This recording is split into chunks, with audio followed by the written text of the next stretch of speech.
দেখো তাহলে আসসালামু আলাইকুম। এদিকে খেয়াল করি আমরা যে এবার হলো পত্রতন্ত্র খোলা বন্ধের কৌশল। পত্রতন্ত্র খোলা বন্ধের কৌশল। তো এটার জন্য একটু আগে ছবি এঁকে দিই দুইটা হালকা করে রাখি। হ্যাঁ, সময় কম, তোমাদের 14 মিনিট সময় আছে, কথা না বলি। দেখো যে পত্রতন্ত্রের বলা হচ্ছে দুই রকম অবস্থা তৈরি হয়। এক ধরনের অবস্থায় পত্রতন্ত্র বন্ধ থাকে। তো ছবি তো খুব কঠিন না, আমি একটু এক স্তর দিয়ে আসছি। হ্যাঁ হ্যাঁ আঁকো। তো পত্রতন্ত্রে এরকম ভাবে সহকারী কোষ থাকে। সহকারী কোষ আমি এক স্তরে দেখালাম। হ্যাঁ, এখানে ক্লোরোফিল অণু থাকে।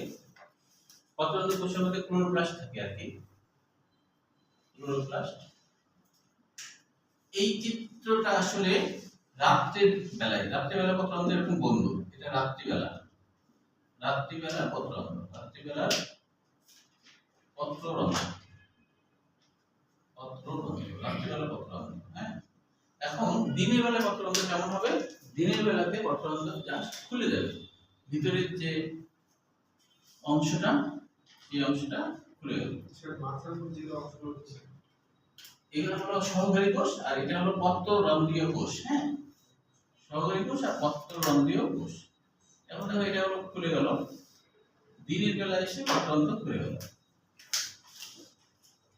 এখানে যে সহকারী কোষ ছিল সেটা তো থাকবেই, সহকারী কোষ।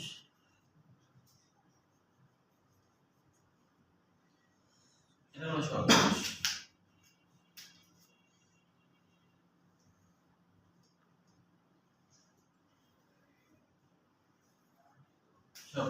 ঠিক আছে, এখন দেখো যে এই দুইটার মধ্যে কেন এরকম হলো সেটা আমরা জানবো।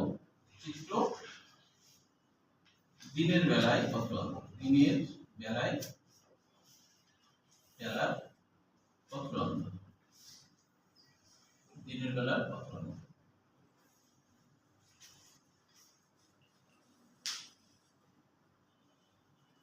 ঝটপট এঁকে ফেলো কারণ সময় কম যেহেতু তোমাদের।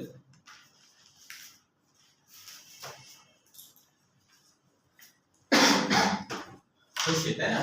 এবার একটু শুনে নাও কি কি কাহিনী, কি কারণে এরকম হয়। মনে রাখবা রাত্রেবেলায় পত্রতন্ত্র বন্ধ কিন্তু দিনের বেলায় এরকম খুলে যায় কেন? যখন এই দিন হয় তখন এই যে পত্ররন্ধ্রীয় কোষ, যেটাকে আমরা মেসোফিল টিস্যু বলি, তাই না? মেসোফিল মানে যে পাতার মধ্যে ক্লোরোপ্লাস্ট থাকলেই তাকে মেসোফিল টিস্যু বলা হয়। বুঝা গেল কি? মেসো মানে মাঝে, ফিল মানে পাতা। পাতাতে যে মাঝে মাঝে যে কোষগুলো থাকে সেই কোষগুলোকেই বলা হয় মেসোফিল। হ্যাঁ, অর্থাৎ হলো পাতার মধ্যে, পাতার কোষের ফাঁকে ফাঁকে থাকা বিশেষ ধরনের কোষ, এটা হলো মেসোফিল। তো এই মেসোফিল অর্থাৎ ক্লোরোপ্লাস্টযুক্ত কোষ যখন দিনের বেলা হয়, এই যে লাল লাল অংশগুলো ক্লোরোপ্লাস্ট, এখানে সালোক সংশ্লেষণ ধরো ঘটছে। সালোক সংশ্লেষণ ঘটলে কি হবে আমরা জানি, এক পর্যায়ে এখানে শর্করা তৈরি হবে, তাই না? গ্লুকোজ তৈরি হবে। তো গ্লুকোজ যখনই তৈরি হবে তখন যেটা হবে দিন হলে, যে গ্লুকোজ তৈরি হলে এখানকার ঘনত্ব, সাইটোপ্লাজমের ঘনত্ব বেড়ে যাবে। গ্লুকোজ যেহেতু দ্রবণ তৈরি করবে না, দ্রবণ তৈরি করবে, ঘনত্ব বেড়ে যাবে। ঘনত্ব বেড়ে গেলে যেটা হবে যে আশপাশের সহকারী কোষের পানিগুলো কিন্তু এর মধ্যে ঢুকবে।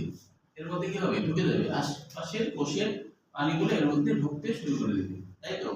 ঢুকতে শুরু করবে, ঢুকতে শুরু করবে। যখনই ঢুকবে তখন এরকম দেখা যাবে ভিতরের দিকে কোষ প্রাচীর মোটা হওয়ার কারণে ভিতরের দিকে তো খুলতে পারছে না, বাইরে পাতলা, তাই বাইরের দিকে টান খাবে, বাইরের দিকে খুলে উঠবে। আর তখন ভিতরের মোটা প্রাচীরটা একটু কুঁকড়ে যাবে। যেমন ধরো মানুষের ক্ষেত্রে, মানুষের যদি কেউ যদি অনেক বেশি খায়, এমনিতে ভুঁড়িওয়ালা মানুষ, তারপরে ধরো অনেক খাইছে, তখন কি তার পিঠ ফুলবে না? পিঠ কখনোই ফুলবে না। বরঞ্চ সে অনেক সময় দেখবে বেশি ভুঁড়িওয়ালা মানুষরা কিন্তু একটু এইভাবে হাঁটে, এইভাবে হাঁটে। দেখেছো কি খেয়াল করে? গোপাল ভাঁড় দেখছো? গোপাল ভাঁড়, গোপাল ভাঁড়ে কিন্তু একটু এরকম করে হাঁটে না, তাই কি না? কেন? কারণ এইদিকে টান পড়ছে না, তখন পিঠটা বেঁকে গেছে। বুঝতে পারছো? তাহলে এখানেও তাই হবে, এইদিকে টান পড়বে, এই যে ভিতরের দিকে যে পিঠ সেটা মনে করো বেঁকে গেছে এইদিকে, আবার ওইদিকে টান পড়ছে, এটাও বেঁকে গেছে ওইদিকে। তাহলে এই যে বেঁকে গেল তখন দুই কোষের মাঝে এরকম একটা গ্যাপ তৈরি হলো।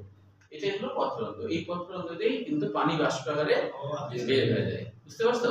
কিন্তু রাত্রেবেলা পানি কিন্তু বাষ্প আকারে বের হতে পারে না। রাত্রেবেলা কি এমন ঘটনা ঘটে যার জন্য এটা বন্ধ হয়ে যায়, তাই না? খুলে তো আছেই, বন্ধ হয়ে যায় কেন? সেটার কারণ হলো কি, টান করে যায় সোজা হয়ে যায়। না টান কমে যায় না। কেন টান কমে যায়, না কেন টান কমে যায় সেটা শোনো। হ্যাঁ, দিনের বেলায় রাত্রে বেলা শর্করা তো তৈরি হচ্ছে না, যেগুলো শুরু করেছে দ্রবণ তো ওরকমই আছে, কিন্তু তারপরেও কেন হচ্ছে দিনের বেলায় রাত্রে বেলা কেন পত্ররন্ধ্র বন্ধ হয়? এর কারণটা হলো দিনের বেলা যে গ্লুকোজ তৈরি হয়েছিল, হ্যাঁ, রাত্রে বেলা এসে কি হয় যে রাত্রে বেলা কিন্তু সালোক সংশ্লেষণ অফ থাকে, শ্বসন তো চলতেই থাকে। শ্বসনের সময় যে কার্বন ডাই অক্সাইড তৈরি হয় নিজের কোষেই তৈরি হয়ে যায়। হ্যাঁ, নিজের কোষেই শ্বসন তো ঘটছে, তো নিজের কোষে যে শ্বসন ঘটছে সেই শ্বসনে যে কার্বন ডাই অক্সাইড তৈরি হচ্ছে, ওই কার্বন ডাই অক্সাইড সাইটোপ্লাজমের পানির সাথে বিক্রিয়া করে কার্বনিক অ্যাসিড তৈরি করে। তার মানে এটা অ্যাসিডিক হতে শুরু করে দেয়। যখন এটা অ্যাসিডিক হতে শুরু করে এবং কার্বনিক অ্যাসিড এক পর্যায়ে ভেঙে যায় হাইড্রোজেন আয়ন বাইকার্বন আয়ন তৈরি করে, হাইড্রোজেন আয়ন বেড়ে যাওয়ার কারণে পিএইচ কমে যায়, মানে অ্যাসিডিক হয়। যখনই অ্যাসিডিক হবে তখন হবে কি, অ্যাসিডিকের কারণে গ্লুকোজগুলা রূপান্তরিত হয়ে শ্বেতসারে পরিণত হয়ে যাবে। শ্বেতসার মানে যদি আটা ভাত এসব হবে, তাহলে আটা ভাত তো আর দ্রবণ হয় না, তাই না?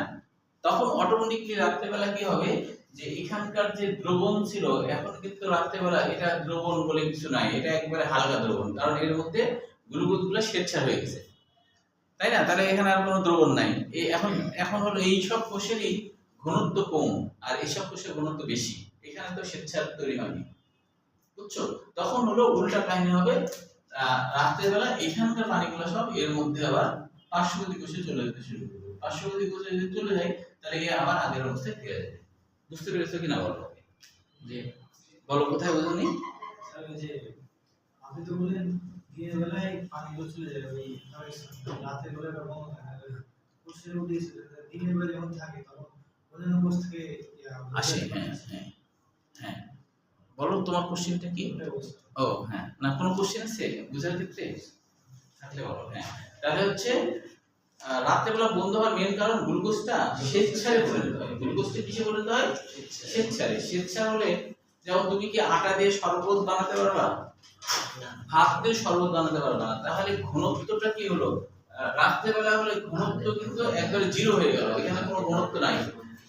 এই আমরা জানি কি অভিস্রবণের নিয়ম হলো কি? অভিস্রবণের নিয়ম অল্প ঘনত্ব থেকে বেশি না, অভিস্রবণের নিয়মই হলো এই যে মানে অল্প, অল্প থেকে বেশি, অল্প থেকে বেশি, অল্প থেকে বেশি ঘনত্বের দিকে যাওয়া।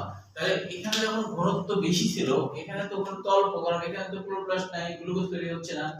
তাহলে দিনের বেলা কি হচ্ছিল, এখানকার পানিগুলো এর মধ্যে ঢুকছিল, ঢোকার কারণে এরকম ফুলে দিনের বেলা এরকম হয়ে গেল, ভাগ হয়ে গেল।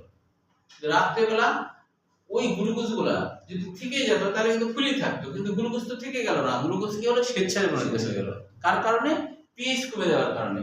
আর পিএইচ কেন কমলো? কার্বন ডাই অক্সাইড ব্যবহার হচ্ছে না, তাই কার্বন ডাই অক্সাইড ব্যবহার না হয়ে কার্বন ডাই অক্সাইড পানির সাথে বিক্রিয়া করে কার্বনিক অ্যাসিড তৈরি করছে। কার্বনিক অ্যাসিড ভেঙে যায় যখন হাইড্রোজেন আয়ন হচ্ছে, তখন পিএইচ কমে যাচ্ছে। পিএইচ যখনই কমে যাচ্ছে তখন ওই অ্যাসিডিক ফর্মটা কি করতেছে? গ্লুকোজকে শ্বেতসার বানিয়ে দিচ্ছে। বানায় লিখতে পারবে না? হ্যাঁ, বইয়ের ভাষা পড়ে বানায় লিখবে, এটা সৃজনশীল। তাহলে বইয়ের ভাষা পড়ে বানায় লিখবে, তাহলে হয়ে গেল। ঠিক আছে, এই হলো ব্যাপার।